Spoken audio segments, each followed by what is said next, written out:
Mga higala, kumusta? Mayong adlaw dakbayan sa Oroqueta. Ako si Joanne sa Rigumban Tasuda lang sa Community News Break. Madali ang pagresponde sa BFP Oroqueta City, napakgang ang pagkaylap sa sunog nga nahitabo dinhi sa dakbayan. Mayor Acosta daling nakabisita sa lugar. Aniya ang kumplitong detalye.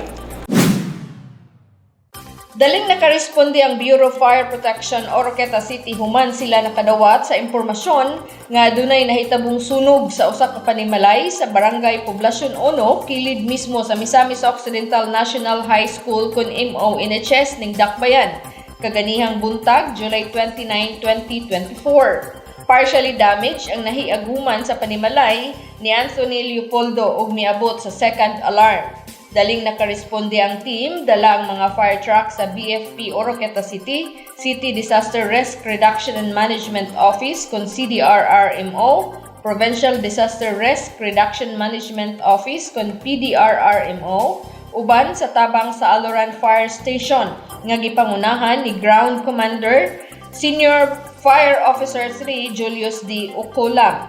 Base sa datos, alas 7:07 kaganihang buntag na dawat nila ang taho ug sa alas 7:12 miabot ang mga responders sa lugar ug daling gipalong ang kalayo nga nagsugod naglamoy sa balay ni Leopoldo. Gumikan sa hiniusang paningkamot misangpot sa malampuson nga pagkapalong ang kalayo sa may alas 7:50 sa buntag.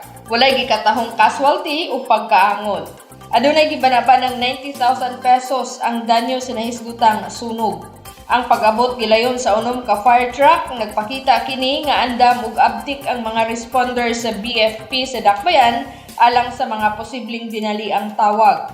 Samtang daling nakabisita si Oroqueta City Mayor Lemuel Merrick M. Acosta sa lugar, human siya nakadawat sa impormasyon uban sa iyang asawa nga si Ness nga mausab ang barangay kapitan sa Poblacion 1. Gidayeg ni Mayor Acosta ang hiniusang pagpaningkamot sa mga responders sama sa CDRRMO, BFP Oroqueta City ug ang PDRRMO sa paspas nga aksyon o koordinasyon nga napugngan ang pagkaylap sa sunog sa lugar. Nagpasalamat usab si Mayor Acosta sa madali ang tubag aron malikayan sa mas grabe o dakong sangputanan. Mao katong naglangkob sa Community News Break. Sa ngalan sa kinatibuk-ang puwersa sa Oroqueta Community Channel, ako si Joanne sa Rigumban Tasuda. Muyon kanyong daghang salamat sa inyong pagtan-aw ug pagsunod sa Oroqueta Community Channel.